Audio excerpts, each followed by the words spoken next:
Hello everyone, welcome to study table.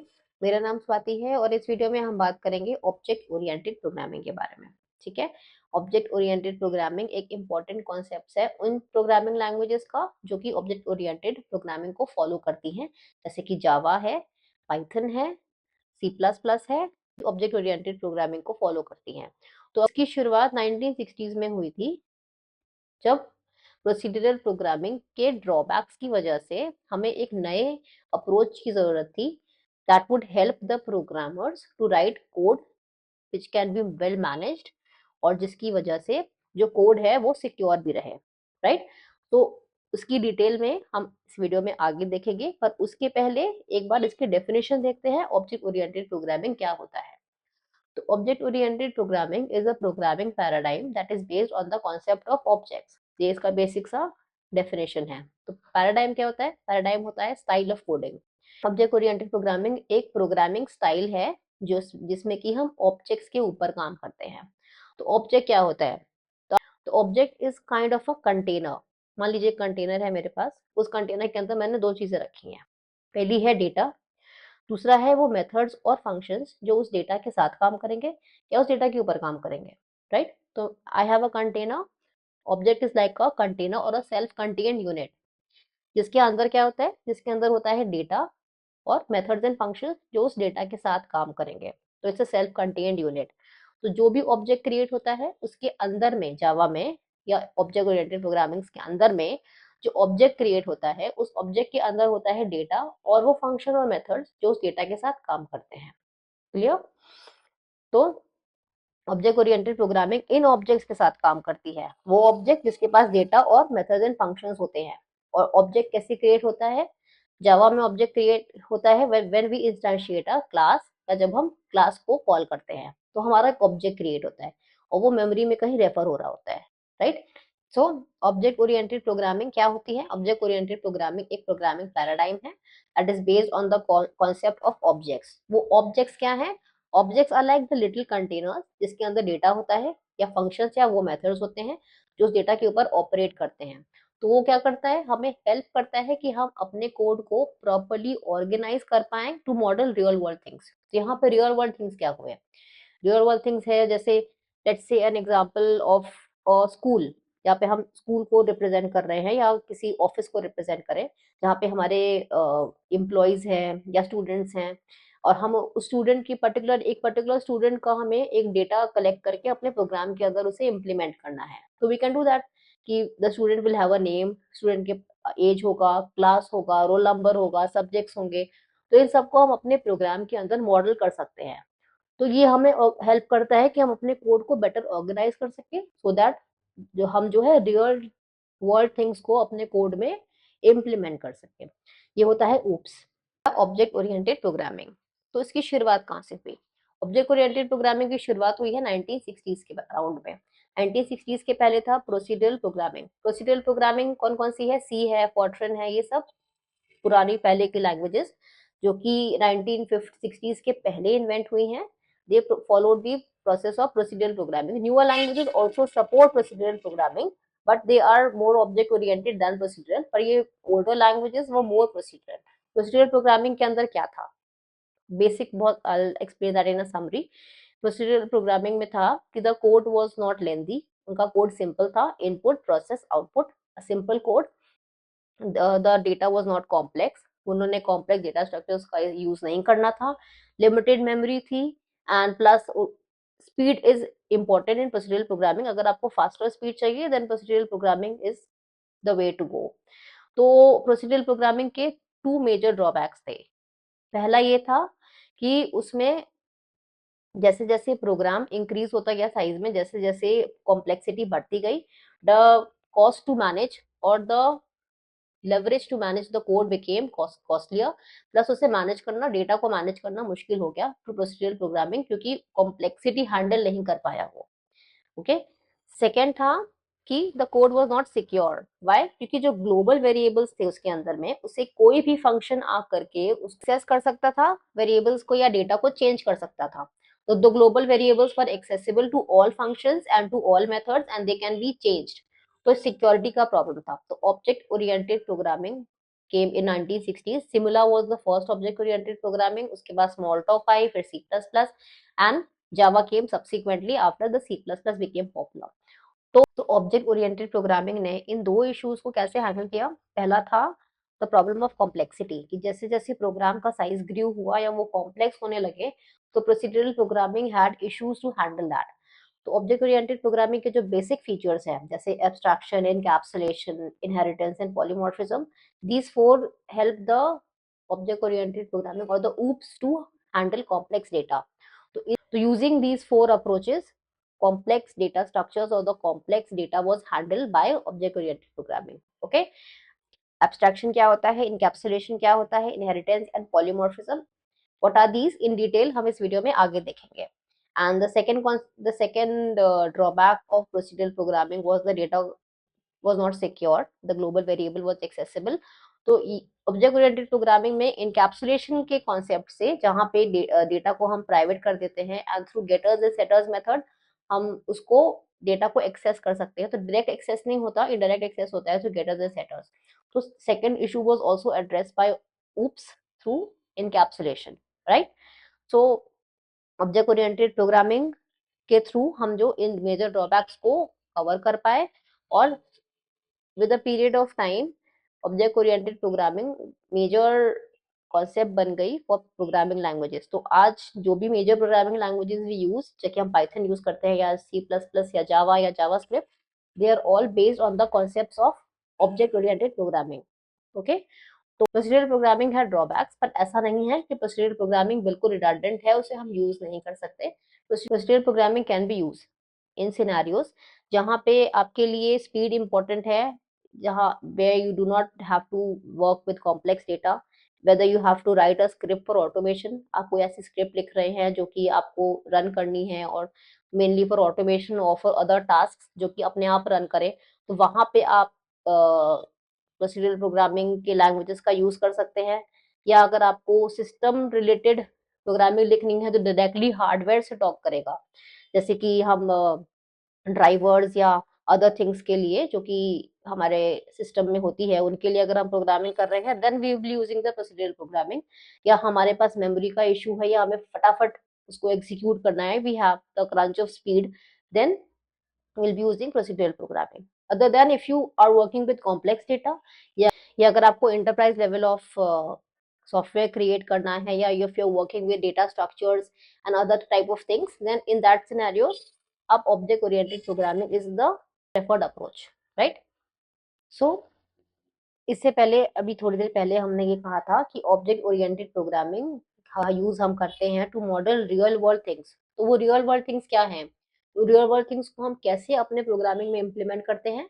We implement it through the four features of oops, that is abstraction, encapsulation, inheritance and polymorphism. ठीक है, तो ये चार concept है हमारे oops के, जिसके थ्रू हम रियल वर्ल्ड ऑब्जेक्ट्स को मॉडल करते हैं. तो पहला कॉन्सेप्ट है एब्स्ट्रैक्शन. एब्स्ट्रैक्शन क्या होता है? Hiding complex details and showing only the necessary information, right. जैसे कि मान लीजिए आप एक कार ड्राइव कर रहे हैं, या आप एक एटीएम मशीन में गए हैं टू विड्रॉ मनी, तो उस मशीन के अंदर में यू एंटर योर कार्ड, और कार्ड की डिटेल्स डाल करके आपके पास मनी आ जाता है. पर उसकी इंटरनल वर्किंग कैसे काम कर रही है? How does the machine interpret your card, कैसे वो आपको आइडेंटिफाई करता है, बैंक से कांटेक्ट करता है, फिर वो मनी आपके पास आता है, वो उस आपके अकाउंट से विड्रॉ हो जाता है. तो पूरी जो इंटरनल वर्किंग है ये आपको एक्सप्लेन नहीं की जाती है, आपको कहीं पर भी शो नहीं करा जाता.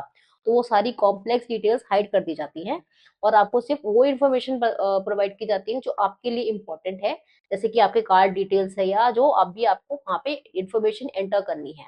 तो only that information is provided to you. बाकी जो पीछे की सारी जो डिटेलिंग चल रही है वो हमें हमसे हाइड कर दी जाती है. तो ये होता है एब्स्ट्रैक्शन. जैसे आप फोन यूज करें या कार यूज करें, तो कैसे उसकी इंटरनल वर्किंग काम कर रही है, you do not worry about that, only the necessary information is provided to you.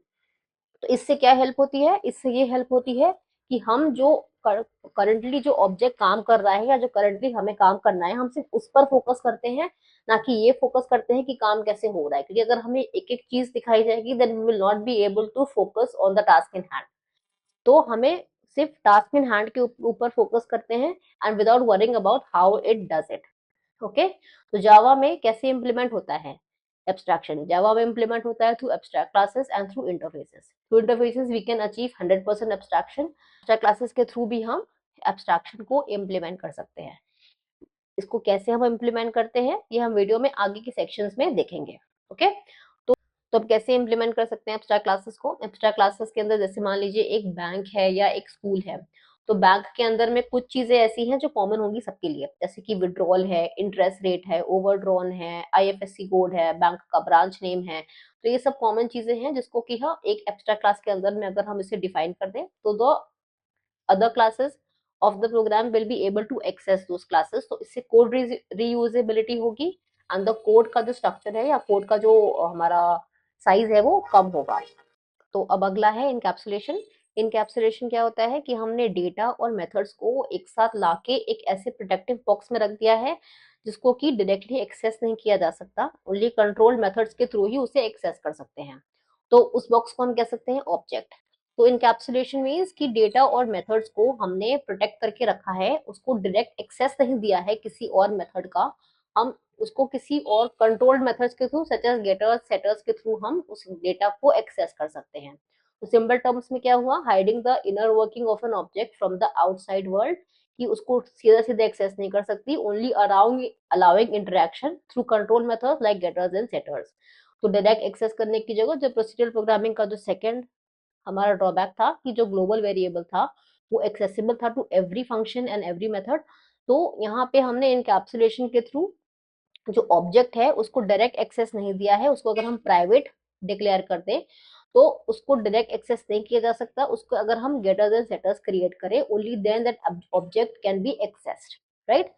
तो यहाँ पे इनकैप्सुलेशन का ये मतलब है। सो नाउ एक क्वेश्चन आ सकता है दिमाग में कि एब्स्ट्रैक्शन और इनकैप्सुलेशन का मीनिंग एक है कि hiding the internal details and exposing only what is necessary, right. तो ये एक क्वेश्चन है जो सबके दिमाग में आता है कि एब्स्ट्रैक्शन और इनकैप्सुलेशन का बाय डेफिनेशन एक ऑलमोस्ट सेम ही मीनिंग है, तो उनके बीच में क्या डिफरेंस है। तो एब्स्ट्रैक्शन और इनकैप्सुलेशन के बीच में जो बेसिक डिफरेंसेस हैं वो ये हैं कि एब्स्ट्रैक्शन का ऑब्जेक्टिव है, ऑब्जेक्शन का ऑब्जेक्टिव है to define what an object does, कि वो ऑब्जेक्ट क्या कर रहा है। ऑब्जेक्ट इस टाइम पे जैसे कि जो हम काम करने आए हैं, जैसे if you are visiting an ATM, तो हमें जो इंपॉर्टेंट डिटेल्स है खाली हमें उतनी ही प्रोवाइड करी जा रही है, बाकी की जो कॉम्प्लेक्स डिटेल्स है वो हाइड की जा रही है। तो यहाँ पे डिफाइन करता है ऑब्जेक्ट क्या कर रहा है। एंड इनकैप्सुलेशन में क्या है, इनकैप्सुलेशन में it protects the internal state of an object. State क्या है यहाँ पे, स्टेट है वो जो डेटा एंड जो फंक्शंस जो उसके ऊपर इम्प्लीमेंट हो रहे हैं इसको वो प्रोटेक्ट कर रहा है from outside access, that is encapsulation. जिसका ऑब्जेक्टिव ये है, एब्स्ट्रैक्शन का ऑब्जेक्टिव है to hide the complex details और इनकैप्सुलेशन का ऑब्जेक्टिव है to protect the internal state of an object, ठीक है। एब्स्ट्रैक्शन के अंदर इम्प्लीमेंटेशन कैसे होता है, एब्स्ट्रैक्शन का इम्प्लीमेंटेशन होता है through abstract classes and interfaces. Encapsulation का होता है through access modifiers such as private protected, जहां पे हम जो ऑब्जेक्ट्स है उनको प्राइवेट या प्रोटेक्टेड डिक्लेयर करते हैं तो उनका आउटसाइड एक्सेस बंद हो जाता है and through getters and setters only we can access them, right. Third क्या है, एब्स्ट्रैक्शन के अंदर में जो हमें इम्प्लीमेंटेशन डिटेल्स है वो हमसे हाइड कर दी जाती हैं, जो कॉम्प्लेक्स डिटेल्स है वो खाली इंपॉर्टेंट डिटेल्स हमारे सामने आती हैं। एंड इनकैप्सुलेशन के अंदर में कंट्रोल्स एक्सेस टू डेटा। तो ये इस तरह से ये इनके बीच का डिफरेंस है। तो अगर आपको किसी भी चीज का कोई इशू है, कोई प्रॉब्लम आ रही है, कोई चीज की क्लैरिटी नहीं है, प्लीज आप उसे कमेंट्स में लिखिए, we will get back to you. Okay, next concept is inheritance. Inheritance क्या करता है, इनहेरिटेंस हमें अलाउ करता है कि एक क्लास को हम क्रिएट करते हैं, उसके अंदर हम जो डिक्लेयर करते हैं उसकी प्रॉपर्टीज को और बिहेवियर्स को दूसरा क्लास इनहेरिट कर सकता है, तो उसको कहते हैं पेरेंट क्लास। और जो इनहेरिट कर रहा है उसको कहते हैं चाइल्ड क्लास। तो इससे क्या होता है कि हमें एक न्यू क्लास क्रिएट करने को मिलता है based on an existing class.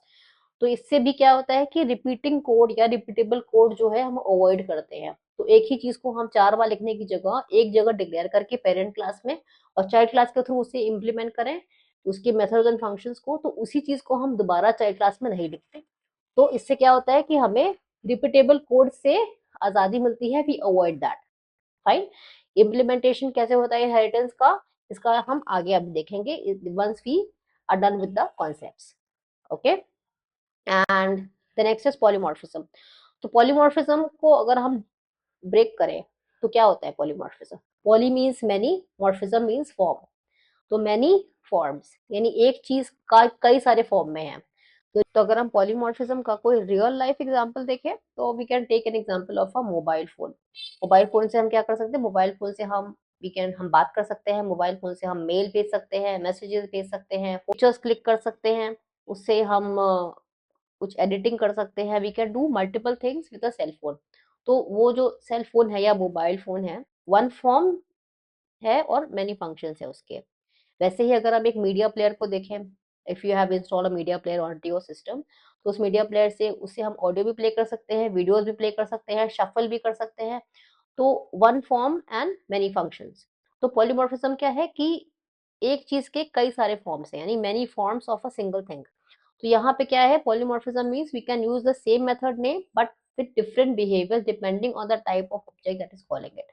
तो एक ही मेथड का हम इस्तेमाल करके सेम नेम का यूज करके अलग अलग क्लासेस या अलग अलग ऑब्जेक्ट्स क्रिएट कर सकते हैं जिसका अलग अलग बिहेवियर है। So it allows us to use one interface in multiple ways. कैसे हम उसको इम्प्लीमेंट कर सकते हैं, through method overloading and method overriding. Method overloading मतलब कि सेम मेथड का नाम है, मेथड का नाम हर जगह सेम है, लेकिन उसके पैरामीटर्स अलग है। कहीं पर इंटीजर हो सकता है, कहीं पर स्ट्रिंग हो सकता है, कहीं पर कोई और हो सकता है, तो उसके पैरामीटर्स अलग है पर मेथड का नाम सेम है। एंड मेथड ओवरराइडिंग, जहाँ पे सेम मेथड है, जहाँ पे हम उसको ओवरराइड कर रहे हैं, सेम मेथड है लेकिन क्लास का बिहेवियर अलग है। उसमें क्या है पहले वाले में कि क्लास का बिहेवियर सेम है, अलग अलग पैरामीटर्स हैं। ओवरराइडिंग में क्या है, मेथड का नाम सेम है लेकिन क्लास का बिहेवियर अलग है, राइट। तो ये समरी है एनकैप्सुलेशन, इनहेरिटेंस, पॉलीमॉर्फिज्म, एब्स्ट्रैक्शन की। अब हम देखेंगे कि हम उसको प्रोग्रामिंग के थ्रू कैसे इम्प्लीमेंट करेंगे। ऑलराइट।